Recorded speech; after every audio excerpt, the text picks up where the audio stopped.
사람이 사랑하지만 그걸 표현하는 방식은 다르더라는 거예요.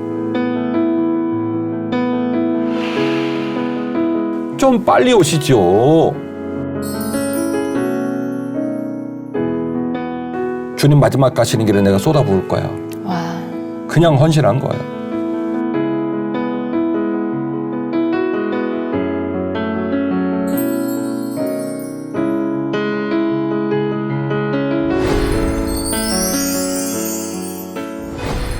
주인 씨, 잘 지내셨어요? 네, 목사님 평안하셨어요? 네, 잘 지냈습니다. 자, 오늘도 더 깊이 한번 기쁘게 출발해 보십시다. 좋습니다. 자, 5월달이 됐어요. 5월달이 무슨 달이냐면 가정의 달이잖아요. 맞아요. 얼마 전에 어린이날이 있었는데 어떻게 딸하고 잘 보내셨어요? 네, 함께 수목원에 다녀왔는데 아이가 정말 와우. 좋아하더라고요. 와우. 야, 그동안 한 2, 3년 수목원도 못 갔을 텐데 이제 우리가 수목원도 가고 그랬군요. 네. 딸이 엄청 좋아했겠어요? 막 뛰어다니더라고요. 아, 그랬군요. 자, 그러면 여기서 한번 이야기를 끄집어 올 텐데 우리 엄마와 아빠들이 딸을 키우고 아들을 키울 때 우리 아이들을 난감하게 하는 못된 질문을 좀 하는 경우가 있어요. 벌써부터 뭔지 알겠어요. 뭐라고 하지요? 아빠가 좋아, 엄마가 좋아. 아, 전 진짜 이 질문이 너무 싫었어요, 어릴 맞아. 때. 나도 싫었어. 그래서 저는 땀난다. 제 딸한테 이 질문을 안 해요. 아, 그래요? 안 해요. 근데 신기하게 제가 안 하니까 대단하다. 주변에서 다른 사람들이 하더라고요. 대단하다. 아이들이 말주변이 없어서 그렇지 사실은 굉장히 짜증이 난대요. 아기가 이쁘니까 하는 거거든. 저도 아기를 낳아서 너무 이뻤지만 아기를 너무 이쁘니까 제가 명색이 목사 아닙니까? 그러니까 머리로는 그렇게 하면 안 된다는 걸 아는데 아기가 너무 이쁘니까 알고 싶은 거야. 그래서 신우야, 아빠가 좋아? 엄마가 좋아? 그래가지고 대답이 궁금한데요? 그래 이제 신우가 큰아들이 신우인데 아빠도 좋고 엄마도 좋아요. 그러면 질문을 멈춰야 되는데 아니 그게 아니고 아빠가 좋아. 끝까지. 예, 끝까지. 참 우리 사람들은 욕심이 되게 많은 것 같아요. 그래서 두 사람 다 모두 다 이렇게 하면 사랑을 덜 받고 있거나 집중이 덜 됐다고 생각하는 경향이 있는 것 같아요. 그래서 항상 둘 중에 하나를 택하는 거를 좋아합니다. 심지어 옛날 그 무서운 이야기 재래식 화장실에서 귀신이 휴지를 줄 때도 파란 휴지 줄까 빨간 휴지 줄까 그런다잖아요. 저 그것 때문에 무서워서 맞아요. 시골 내려가면 화장실도 잘 못 갔었어요. 맞아요. 어쨌든 둘 중에 하나를 해내는 거지. 빨간 거를 하든 파란 거를 하든 아빠를 하든 엄마를 하든 그래서 항상 우리 인간은 누군가 한 사람에게 집중하는 경향이 있는 것 같습니다. 오늘 이야기 시청자들이 많이 아는 얘기거든요. 근데 전혀 다르게 들려지기를 원해요. 오. 전혀 다르게 깨달아지기를 원하고 네. 전혀 다른 깨달음을 통해서 용기가 생겼으면 좋겠습니다. 어떤 이야기인지 궁금한데요. 자, 첫 번째 이야기의 꼭지는 사랑과 성숙이 부조화가 일어나면은 행복이 먼 곳에 있다는 거예요. 사랑과 성숙이요. 예, 사랑과 성숙이 조화롭게 있어야 되는데 사랑하고 성숙이 부조화를 이루면 행복하고 싶어도 행복할 거라고 말을 해도 행복이 먼 곳에 있게 된다. 그래서 제가 오늘 이 더 깊이 이야기꾼으로 시청자들과 나누고 싶은 건 사랑도 같고 성숙도 같고 사랑과 성숙이 어우러져서 우리 시청자들의 가정에 행복이 임하고 교회의 행복이 임하고 나라와 민족의 행복이 임하면 좋겠습니다. 아멘. 오늘 소개할 가정은 나사로 집안이에요. 큰오빠가 나사로, 네. 그다음에 마르다, 그다음에 마리아. 삼남매 이야기인데요. 이 삼남매 이야기는 누가복음 10장하고 요한복음 11장에 나옵니다. 누가복음 10장 이야기가 앞쪽 이야기, 요한복음 11장 이야기가 뒤쪽 이야기여서 이야기가 시차를 가지고 쭉 흘러가게 되는데요. 요 마르다 가정, 제가 마르다 가정이라고 말하는 이유는 사람마다 성격이 다르다고 그랬죠. 네. 주도성 때문이에요. 오빠가 있고 그리고 동생이 있고 그런데도 불구하고 누가 키맨을 하냐면 마르다가 키맨을 합니다. 그들이 길 갈 때에 예수께서 한 마을에 들어가심에 마르다라 이름하는 한 여자가 자기 집으로 영접하더라. 그렇네요. 마르다가 그렇죠? 영접을 하네요. 예. 그에게 마리아라 하는 동생이 있어 주의 발치에 앉아 그의 말씀을 듣더니 마르다는 준비하는 일이 많아 마음이 분주한지라. 예수께 나아가 이르되 주여 내 동생이 나 혼자 일하게 두는 것을 생각하지 아니하시나이까 그를 명하사 나를 도와주라 하소서. 주께서 대답하여 이르시되 마르다야 마르다야 네가 많은 일로 염려하고 근심하나 몇 가지만 하든지 혹은 한 가지만이라도 족하니라. 마리아는 이 좋은 편을 택하였으니 빼앗기지 아니하리라 하시니라. 아멘. 유명한 구절이죠. 우리 주인 씨가 잘 읽어주시긴 했는데 현장에서 목회를 하고 성도들을 돌보고 성도들을 사랑하는 담임 목사의 입장에서는 저는 이 본문을 굉장히 연민을 가지고 봅니다. 그리고 네. 때로는 화도 나요. 우리 목회자들이 거룩한 책임감을 가지고 이 본문을 조금 더 섬세하게 네. 좀 주의해서 취급했으면 좋겠다. 이 오. 본문을 해석하고 이 본문으로 설교하고 이 본문으로 우리 성도들을 가르칠 때 조금 더 좀 섬세하게 주의해서 이 본문을 먹였으면 좋겠다라고 하는 개인적 바람이 좀 있어요. 이 본문이 너무 선명한 메시지를 갖고 있다 보니까 부흥하시는 강사 목사님도 이 본문으로 설교를 많이 하시고요. 그리고 교회에서 말씀이 중요합니다. 예배가 중요합니다. 라는 사실을 강조하는 용도로도 이 본문을 많이 쓰십니다. 그러다 보니까 누가 절단이 났냐면 제가 그냥 존칭을 쓸게요. 제식 표현이에요. 마르다 권사님이 절단이 난 거예요. 권사님, 그쵸? 네, 제가 직분을 붙일게요. 네. 시청자 여러분, 예를 들면 그렇다는 거예요. 마르다 권사님이 절단이 난 거예요. 본문의 내용은 이렇습니다. 3남매가 있는 집에서 주도권을 행사하는 사람, 성격상 굉장히 책임감도 강하고 그리고 리더로서의 역할을 하는 사람이 마르다였던 것 같아요. 주님이 오셨는데 누가 뛰어나가서 마르다가 뛰어나가서 이 예수님의 일행을 집으로 들을지 말지를 오빠에게 물어보지도 않고 동생한테 물어보지 않고 딱 주님 우리 집 가시죠. 네. 라고 모시고 와요. 이 말은 무슨 얘기냐? 이 집의 주도권이 누구에게 있다? 마르다에게 있다는 거예요. 그리고 그 책임감을 가지고 주님께서 집에 들어오셔서 오래간만에 만나서 담소를 나누시고 말씀을 나눌 때 마르다는 너무 지금 마음이 분주한 거예요.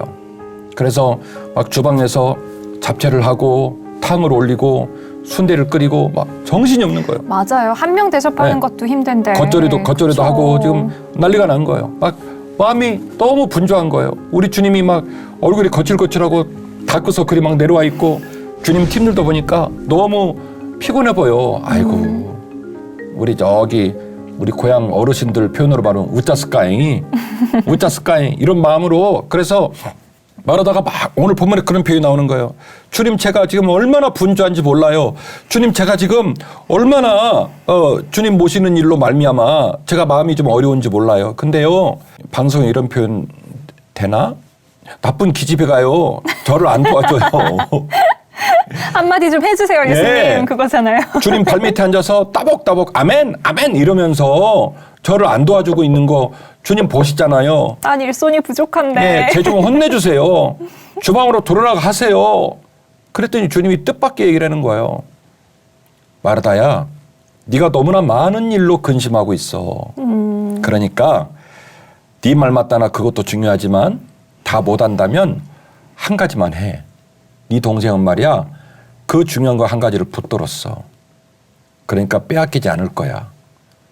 이 본문 한 줄이 많은 교회에 있는 마르다 권사님들을 시험에 깊이 빠뜨린 거예요.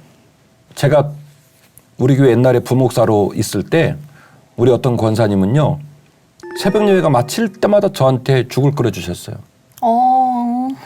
그 부목사가 뭐라고? 그 젊은 사람은 그 죽 안 먹어도 되거든. 권사님이 더 훨씬 더 고령이시라 힘들거든. 근데 낙이 뭐냐면 새벽에 죽을 끓여서 조그마한 종지 같은 곳에다가 하나를 만들어주는 거예요. 이거 먹고 집에 가라고. 지금도 잊혀지지가 않아요. 권사님들, 집사님들 중에는 당신이 손수 만든 음식을 지금처럼 분주한 시대에 코로나 그렇게 고통할 때도 목사님 철 바뀔 때마다 제철 음식 드시라고 우리 사택에 갖다 주실 때도 있어요. 그리고 저는 그 손길이 너무 아름답고 죄송하고 감사하고 사랑스럽고 그래요. 그런데 방금 말씀드린 누가복음 10장 42절 본문 때문에 그렇게 음식에 달란트가 있고 이걸 사랑의 언어라고 하죠.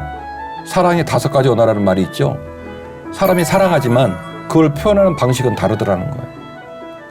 마르다는요, 주님을 너무 사랑한 분이에요. 마리아도 주님을 사랑하죠. 그래서 제가 아까 사랑과 성숙이 멀리 떨어져 있으면 행복이 같이 있지 못한다 말을 한 이유예요. 이 사랑과 성숙이 조화를 이루지 못하면 행복하고 싶은데 행복이 너무 멀리 있는 거예요. 둘 다 사랑한다니까요. 마리아도 사랑하고 마르다도 사랑하는 거예요. 마리아만 주님을 사랑하고 마르다는 주님께서 이 책망하는 모습으로 밥을 만들고 있지 않았단 말이에요. 마르다의 사랑의 언어는 내가 사랑하는 주님, 오늘 따뜻하게 밥 한 끼 대접하고 싶다. 이게 그분의 사랑이에요. 칭찬받아도 마땅한 일이에요. 다만 우선순위를 말하라면 말씀을 듣고 말씀에 집중하는 게 우선이 아니겠느냐라고 하는 주님의 말씀인 것이지, 오늘 본문의 말씀 42절 말씀을 빗대어서 말하기를 말씀을 듣고 있는 마리아 집사님은 잘했고 마르다 권사님은 잘 못했다, 이렇게 이원화시켜서 오늘 더 깊이 이야기의 서두처럼 아빠가 좋아, 엄마가 좋아, 이렇게 갈 일은 아니더라는 거예요. 네. 말씀을 듣는 일도 잘한 일이고, 마르다가 주님과 주님의 일행을 돌보고 격려하기 위해서 음식을 만든 것도 사실은 소중한 일이다. 네. 이 이야기예요. 결국에는 성도들 중에는 가만히 제가 목회를 하다 보면 마리아적인 경향을 가진 분도 계시고 마르다적인 경향을 가진 분도 계셔요. 바램에 있다면, 저의 바램에 있다면 마리아적인 경향을 가지신 성도님이 마르다 권사님이 하는 일에 대해서도 관심을 갖고 배우고 그 일에 손댈 수 있는 성숙이 있기를 원합니다. 마르다 권사님, 마르다 집사님처럼 그런 기질과 은사를 가진 분들께서도 마리아 집사님이나 권사님처럼 말씀을 사모하고 또 신앙적인 일에 매진한 일에도 좀 더 관심을 갖고 집중되는 모습이 됐으면 좋겠습니다. 이 과정을 이른바 제시 표현으로 말하면 성숙이라고 표현하겠어요. 네. 그래서 사랑과 성숙, 이 사랑과 성숙이 따로 떨어져 있지 않고 잘 조화가 되면 그곳에 뭐가 임한다? 행복이 임한다. 이게 이제 더 깊이 이야기꾼으로 제가 주는 선물이에요. 그러니까 마리아와 마르다를 분리시켜 생각할 게 아니라 내 안에 마르다도 마리아도 둘 다 필요하다는 말씀이신 네. 거잖아요. 그러니까 오늘 우리 더 깊이 시청하신 시청자들은 오늘 이후로는 절대로 아빠가 좋아, 엄마가 좋아 안 했으면 좋겠어요. 아빠도 좋아, 엄마도 좋아. 오늘 말씀에 빗대면 마리아도 좋아, 마르다도 좋아. 예, 아멘. 자, 방금 말씀드린 얘기가 누가복음 10장 38절 이하의 본문인데요.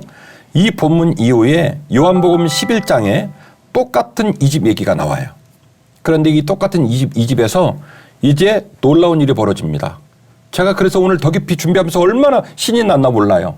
요한복음 11장을 넘어가면 네. 요한복음 11장에서는 드디어 성숙의 사건이 이루어지게 되는데 네. 이 성석을 촉발시킨 분이 누구냐면 우리 예수님이에요. 그래서 예수님이 또다시 이 집에 들어가게 되는데 누가복음 10장 38절 말씀은 전도여행을 가시다가 들어간 거고 요한복음 11장에 있는 얘기는 와달라는 청이 와요. 나사로의 죽음. 오빠가 네. 죽을 것 같아요. 주님 도와주세요. 그래서 이제 가는 내용이 나오게 되는데요. 요한복음 11장을 이해하려면 전 이해가 필요하거든요. 요한복음 9장에서 보면 요한복음 9장에서 1절에서 41절 되게 길어요. 누구 얘기가 나오냐면 나면서부터 맹인된 사람 실로암에서 눈뜬 얘기가 나옵니다. 그렇군요. 그런데 실로암 눈뜬 얘기는 사실은 짧게 표현할 수 있는 얘기인데 왜 41절까지 얘기가 길어졌을까? 이 날 때부터 맹인된 사람이 왜 맹인됐냐로 쟁론을 해요. 욥기처럼.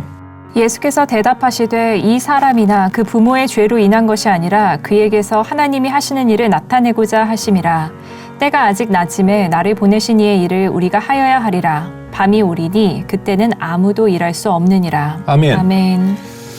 실로암에서 시각장애인께서 눈을 떴다. 그거는 거의 한 5절이면 끝나요. 근데 어떻게 41절까지 길어질까? 성경적인 관심사로 말하면 이 사람이 왜 맹인이 됐냐 이 얘기예요. 네. 그래가지고 뭐 죄가 있다 없다 뭐 얘기를 하게 되니까 주님이 말하기를 그런 얘기 하지 마. 부모의 죄 때문이 아니고 그 사람 죄 때문이 아니라 하나님이 하시는 일을 나타내려 하려고 하는 거야 라고 하는 얘기가 앞장에 나와요.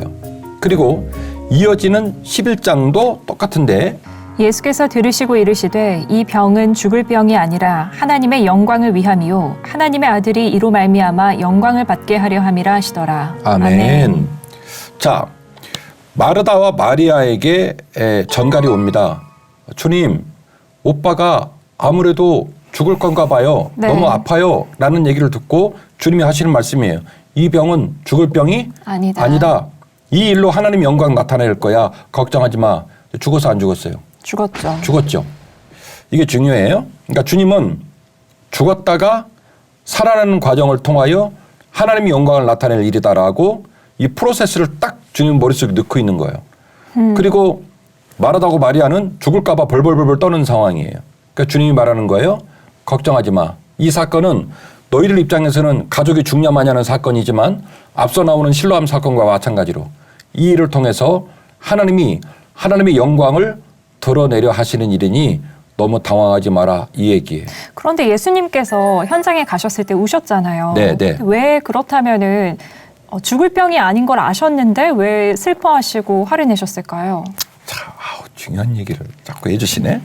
우리 주인 씨 말 한 거 한번 읽어보겠습니다. 마리아가 예수 계신 곳에 가서 배웠고 그 발 앞에 엎드려 이르되 주께서 여기 계셨더라면 내 오라버니가 죽지 아니하였겠나이다 하더라. 예수께서 그가 우는 것과 또 함께 온 유대인들이 우는 것을 보시고 심령의 비통이 여기시고 불쌍히 여기사.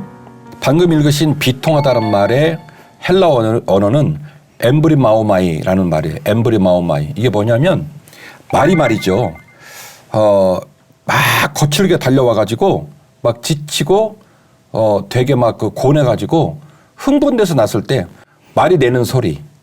이 비통하다는 말이 그런 말이에요. 그래서 아주 화를 내다 극심한 슬픔, 분노를 내다 이런 뜻입니다. 그러니까 이제 우리 주인 씨 말 맞다나 이 말이 해석의 여지가 있는 거예요. 네. 그래서 학자들이 얘기가 많아요. 뭐 주님께서 죽은 나사로를 충분히 살리실 줄 믿지 못하는 마르다와 마리아를 향한 책망의 분노였다. 엠브리마오마이였다. 네. 비통함이었다. 아니다. 어떻게 가족들한테 그런 비통함을 가지고 우셨겠냐. 그걸 믿지 못하는 주변에 있는 유대인들 때문이다. 왜? 울은 투성이요 이 본문은. 네. 마르다 마리아 울죠. 거기에 모여있는 동네의 식구들 유대인들 울죠. 그리고 이들이 우는 걸 보시고 누가 우냐면 주님이 울어요. 맞아요. 성경 말씀에 주님 우는 곳 많이 안 나와요. 더 깊이 이야기꾼인 김진우 목사는 이렇게 해석합니다. 네, 궁금해요. 제가 답은 아니고 저의 입장이에요. 저의 입장. 주님의 엠브리마오마이는 주님의 비통하신 눈물은 이런 거 아닐까. 인간이 죄 중에 살다가 죄로 말미암아 죽고 이렇게 누군가가 가족이 죽어서 떠나가는 일들을 보면서 가족들이 상처를 받고 지인들이 눈물을 흘리고 그래서 죽음의 고통 가운데 살아가는 인류를 향한 주님의 비통함이 아니었을까. 하나님이 처음 만들어졌던 에덴 동산에는 죽음이 없어요. 맞아요. 죽음이 없단 말은 늙어가는 게 없다는 소리예요.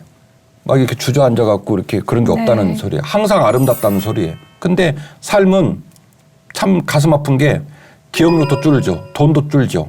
체력도 줄죠. 미모도 사라지죠. 그렇게 죽어가는 거예요. 어느 생의 끝날 실제로 목숨이 끊어져서 죽었다는 것뿐이지 사실은 20대를 분기점으로 끊임없이 죽어가는 거예요. 이게 이제 인생이거든요. 그래서 무거워요.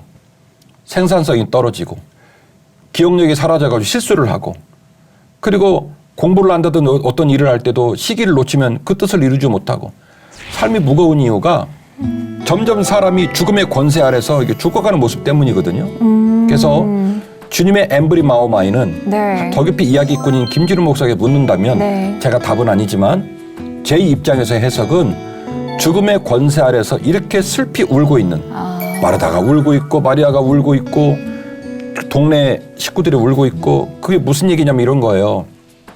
성경 말씀 보니까 주님이 사흘 만에 갔다 그랬거든요. 네. 보니까 왔다 갔다 하는 거리가 하루길이에요. 그래서 처음에 전령을 보냈을 때는 오빠가 안 죽었어. 안 죽은 상태에서 보낸 거예요. 보냈는데 전령이 주님을 데리러 간 사이에 오빠가 죽은 거예요. 그리고 주님이 바로 안 바로 안 오고 오셨죠. 시간을 끌어서 네. 3일 만에 오시니까 3일 만에 와서 나사로를 살리는 게 주님의 부활과 연결이 되는 게 3일 만에 부활을 하는 네. 상황이거든요. 그래서 이렇게 진행이 되다 보니까 이제 여러 가지 감정이 섞인 거죠. 좀 빨리 오셨으면 안 죽었을 텐데. 맞아요. 마리아가 그렇게 말을 하잖아요. 자, 그러면 네, 주인 씨 여기 물어봅시다. 계셨더라면. 주님 입장에서는 죽을 것 같은 사람을 안 죽게 하는 거하고 죽은 사람을 살리는 거하고 차이가 있나요? 제가 생각할 때는 없어요. 사람은 차이를 둘 수 있어요. 산 사람을 안 죽이는 거하고 죽은 사람을 살리는 거하고 뭐가 더 어려울까 생각할 수 있겠지만 주님 입장에서는 그거는 아무것도 아니에요. 오병이어 기적을 나타내신 것도 마찬가지고 유라굴라 강풍 가운데 갈릴리 바다를 잠잠한 것도 마찬가지고 항상 주님이 해오시는 일이에요. 가나의 혼인잔치에 물덩어리를 포도주로 만든 것도 마찬가지고. 그러니까 사람 입장에서는 높낮이가 있을지 모르겠지만 주님 입장에서는 죽어가는 사람 살리는 일이나 죽은 사람 살리는 일이나 노 프라블럼. 그게 중요한 일이 아닌데 네.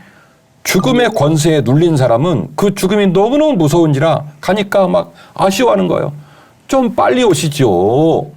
그래서 마르다가 옵니다. 마리아가 옵니다. 동네 사람이 다 울고 있습니다. 그래서 그 모습을 보시고 주님이 너무 비통해 하시면서 엠브리 마오마이 분노하시고 슬퍼하시고 그들과 함께 우십니다.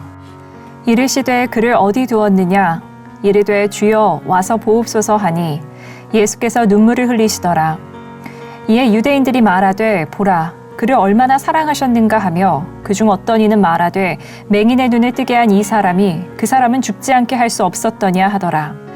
이에 예수께서 다시 속으로 비통히 여기시며 무덤에 가시니 무덤이 구리라 돌로 막았거늘 예수께서 이르시되 돌을 옮겨 놓으라 하시니 그 죽은 자의 누이 마르다가 이르되 주여 죽은 지가 나흘이 되었음에 벌써 냄새가 나나이다. 아멘. 아멘. 자, 오늘 이 주변에 있는 사람의 이야기는 앞에 선행 구절인 9장에 나오는 이야기를 인용하고 있죠. 실로암에서 네.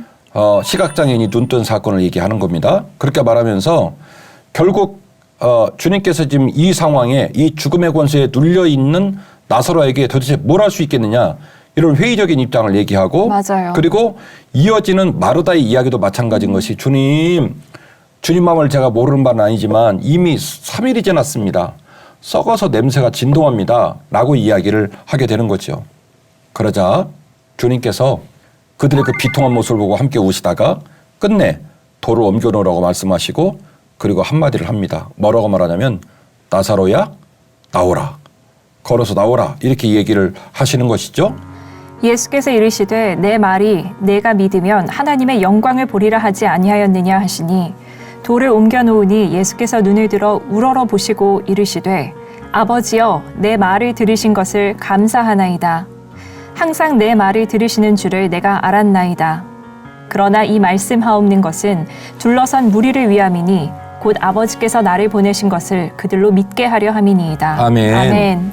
자, 무리들과 마르다와 마리아는 죽은 지 3일 된 오빠가 어떻게 될 거냐라는 얘기를 하고 있는 거고 그리고 앞서 나오는 9장 그리고 이어지는 지금 요한복음 11장 이야기 속에서 주님 말씀하시는 겁니다. 그의 부모의 죄도 아니고 그의 죄도 아니고 나사로가 죽을 거냐 살 거냐는 사건도 전부 다 하나님께서 영광을 드러내시기 위한 사건이다. 아멘. 즉 11장 사건을 통해서 마르다와 마리아나 동네 사람들은 나사로가 죽을 거냐 말 거냐 죽었는데 살 거냐 말 거냐 이 얘기를 하지만 주님 입장에서는 기정사실이 주님의 마음에는 내가 기필코 이 아이를 어떻게 할 거다? 살릴 거다. 것이다. 그리고 이 사건을 통해서 이들은 너무 놀란 사건이지만 나는 일상적인 일이고 이 사건을 통해서 이들 모두에게 강력한 형태의 믿음을 선물로 줄 거다. 아멘. 하나님의 영광 받으시고 그리고 이들 모두에게 죽음의 권세에 눌려있는 이들 모두에게 죽음의 권세도 이기는 믿음을 내가 선물로 줄 것이다. 아멘. 이게 지금 요한복음 11장 이야기가 나오게 되는 겁니다. 자, 이 놀라운 사건으로 주를 믿는 자는 죽었다가 살아나게 된다는 것을 마리아도 보았고 마르다도 보았고 베다니의 동네 사람 다 봤어요. 네. 요 이야기가 장구하게 진행돼서 12장으로 넘어가 가지고 12장 초까지 합쳐서 무려 68절 이야기가 되는데요. 미처 11장에서 못했던 이야기를 12장에서 매듭을 져놓습니다. 오. 요거는 또 다른 잔치인데 네. 말하자면 나사로 부활 잔치예요. 좋다. 나사로가 부활한 것을 기념해서 다시 잔치가 벌어지게 되는데 누가복음 10장 38절에 있었던 그때의 그 식사의 모습과 요한복음 12장 1절 이하에서 나오는 식사의 모습이 사뭇 느낌이 많이 달라요. 더 깊이 이야기꾼의 입장으로 말씀드리면 사랑의 강도는 같아. 그들이 나사로가 죽었다가 살아난 사건과 강력한 믿음의 사건을 통해서 신앙의 성숙도가 달라졌다는 거예요. 6월절 엿새 전에 예수께서 베다니에 이르시니 이곳은 예수께서 죽은 자 가운데서 살리신 나사로가 있는 곳이라. 거기서 예수를 위하여 잔치할새 마르다는 일을 하고 나사로는 예수와 함께 앉은 자 중에 있더라. 마리아는 지극히 비싼 향유 곧 순전한 나드 한 근을 가져다가 예수의 발에 붓고 자기 머리털로 그의 발을 닦으니 향유 냄새가 집에 가득하더라. 대제사장들이 나사로까지 죽이려고 모의하니 나사로 때문에 많은 유대인이 가서 예수를 믿음이러라. 아멘. 마르다는 또 여전히 일을 하고 있네요. 그렇죠. 지금 주인 씨가 읽은 내용을 제가 좀 정리를 해보겠습니다. 누가복음 10장 38절 이하에서 첫 번째 잔치 얘기가 나오죠. 네. 예수님과 예수님의 일행을 식사를 대접하고 격려하고 싶었던 마르다의 마음과 맞아요. 네. 예수님이 오래간만에 오신 것을 생각하고 말씀을 듣고 싶어서 몸부림쳤던 마리아 얘기가 네. 나오고요. 11장에는 결국 오빠가 죽어가는 과정에 급하게 전가를 보내고 예수님도 뒤늦게 오셔가지고 죽은 다음에 부활한 얘기를 통해서 마르다, 마리아 또 나사로는 직접 그 일을 또 경험한 당사자고 맞아요. 네. 동네 사람들도 우리의 믿음이 너무너무 연약한 믿음이었구나라는 사실들을 깨닫고 그레이드업, 믿음이 더 깊어지고 높아지고 커지는 사건을 11장에 경험을 합니다. 네. 그리고 나서 이 모든 일을 겪은 사람들의 영적 상태, 이 모든 일을 겪은 사람들의 신앙적 성숙도를 말하기 위해서 이 이야기를 매듭을 짓지 못하고 12장에서 이어가요. 그러면 맨 마지막에 어떻게 결과가 나올까? 제가 좀 정리를 해볼게요. 첫 번째는 이들 모두가 다 사역의 길을 걸어가게 됐다는 거예요. 가만히 보면 지금 주인 씨가 지적을 했듯이 마르다가 여전히 또 그 은사따 뭐 하냐면 일을 해요. 일을 합니다. 네. 음식을 만들어요. 그런데 이 12장 앞뒤를 보면 어떤 군말이 안 나와요. 맞아요. 누가 보면 10장은 열받아가지고 주님 저 꼼시러운 기집애 혼내주세요. 막 이렇게 막 이야기가 앞뒤로 나오는데 정확한 표현이신 것 같아요. 그런데 이 요한복음 12장에는 아무 말이 없어요. 그래서 제가 목회하는 우리 교회에서 항상 우리 권사님들, 목회자들, 장로님들에게 강조하는 게 있는데 교회에서는 이 일을 하면 안 된다.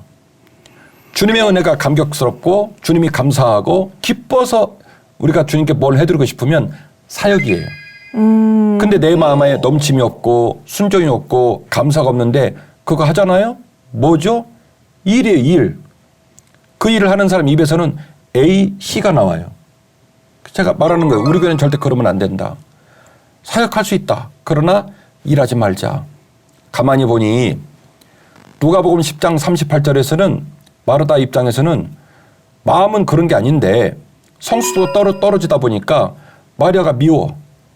그래서 처음에는 선한 마음으로 시작한 사역이 뭘로 바뀌었냐면 일이 된 거예요. 짜증이 난 거예요. 근데 요한복음 12장을 넘어가면 전혀 그렇지 않아요. 묵묵히 자신의 일을 감당합니다. 다 각자의 길을 걸어가요. 그리고 이들 모두가 어느 정도 이제 그레이드가 바뀌게 되면 제자들의 반열에 섭니다. 12장에 넘어가니까 제자들과 함께 지금 식사를 하게 된 상황이 벌어지게 됩니다. 그리고 주님의 사역을 공유하는 일도 벌어집니다. 오늘 마리아가 주님 앞에 향유 한 나들을 깨뜨리거든요. 이 향유 한 나들을 깨뜨린 걸 가지고 제자가 시비를 겁니다. 야, 이 정신 나간 여자야. 이렇게 비싼 향유를 깨면 어떡하냐. 이거 팔아가지고 이거 팔면 300데나리온 나와.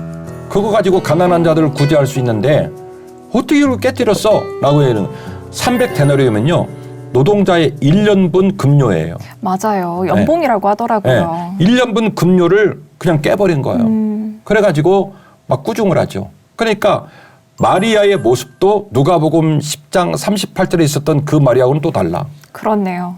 내가 말씀 때문이라면, 주님의 사명 때문이라면 노동자의 1년분 급료의 가치가 있는 향유 주님 마지막 가시는 길에 내가 쏟아부을 거야. 와. 그냥 헌신한 거예요. 12장 11절 말씀 보니까 주님의 놀라운 사역 때문에 다시 공격받고 그리고 다시 어려움을 겪는 사람이 등장하는데 누구냐면 나사로예요. 나사로가 핍박을 받아요. 네. 왜냐? 나사로가 가만히 있었겠어요? 제가 지난주에 엠마오 마을로 내려가던 두 제자 네. 예루살렘 와서 말했다고 말했듯이 마음이 뜨거워졌다며 다 뜨거워가지고. 나눴잖아요. 네, 그랬듯이 나사로가 말이죠. 막 입을 열어서 막 주님을 선포한 거예요. 그래서 방금 읽어주셨습니다마는 많은 유대인들이 어떻게 살아난 나사로인데 다시 나사로를 죽이려고 했다. 그 얘기예요. 악해요. 그러니까 나사로가 가만히 있었던 게 아니에요. 그 부활한 그 기쁨이 너무 커서 입만 열면 주님께서 나를 살리셨어. 주님께서 나를 살리셨어. 그러니까 이 집은요. 누가복음 10장 38절에 있었던 이 집은 아니에요. 그렇죠. 나사가 됐던 마르다가 됐던 마리아가 됐던 그 사랑의 강도는 똑같지만 마치 부활을 경험한 사도 바울. 맞아요. 이런 극대한 맞아요. 변화를 보여준 것 맞아요. 같아요. 사랑의 강도는 똑같지만 성숙의 강도는 완전 달라졌어요. 나사로도 다르고 그래서 어떤 신학자들은 나사로가 다시 순교했을 거라고까지 해석을 합니다. 살려놓은 건 주님이 살려놨고 다시 순교한 건 입만 열면 부활을 주신 선물로 주신 주님을 증거하다가 그를 미워하는 유대인들 손에 순교했을 것이다 라고까지 해석을 해요. 그러게요. 정말 그랬을 수도 있을 것 예, 같아요. 마르다도 마리아도 그리고 나사로도 3남매 모두가 그리스도의 부활을 경험하고 주께서 말씀하신 실로암 사건이나 11장에 나오는 나사로 사건이나 너무 걱정하지 마라. 이 모든 일들은 하나님 아버지가 하나님 아버지의 영광을 위해 주신 선물이야. 아멘. 라고 말씀하신 일이 그대로 이루어진 거죠. 아멘. 그래서 이 집 식구 전부가 다 성숙해진 거예요.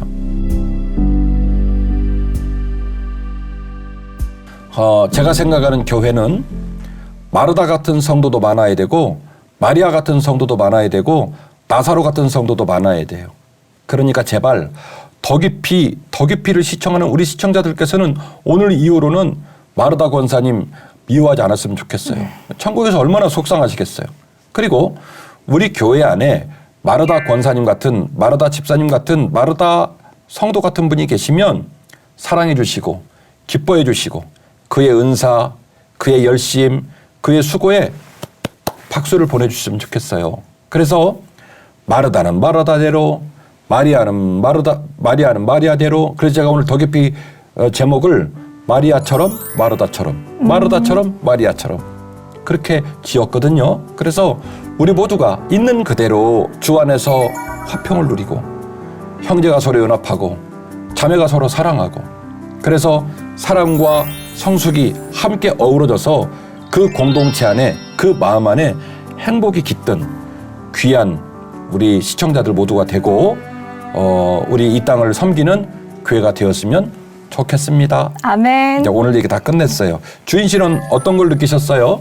저는 목사님께서 마르다처럼 마리아처럼이라고 말씀을 해주셨는데 거기에 나사로처럼도 덧붙이고 싶어요. 아, 좋아요. 맞아요. 그래서 마르다처럼 제가 저희 엄마를 지켜보면은 사역을 정말 열심히 하셨어요. 그런데 사역에만 열심히 하다 보니까 어느 순간이 오면은 고갈되더라고요. 아, 그러셨군요. 마치 휴대폰처럼 우리가 휴대폰은 충전을 해야지 맞아요, 다시 사용할 맞아요. 수가 있잖아요. 맞아. 그래서 마르다처럼 열심히 우리가 헌신하고 하나님의 나라를 위해서 이렇게 일을 하고 사역에 힘써야 될 때가 있는가 하면 그만큼이나 개인 경건의 시간을 통해서 이 맞아요. 성령님께 공급받고 맞아요. 체험받는 시간이 매우 중요한 것 같아요. 맞아요. 그래서 사역도 중요하고 개인 경건의 시간도 중요하고 하지만 맞아요. 또 부활의 능력도 중요하다는 맞아요. 것. 그래서 우리가 정말 나사로처럼 또 마리아처럼 마르다처럼 이 삼남매의 모든 영성을 함께 같이 갈 수 있는 그런 성도로 거듭나면 좋겠습니다. 오늘 주인 씨 이야기는 만점, 만점.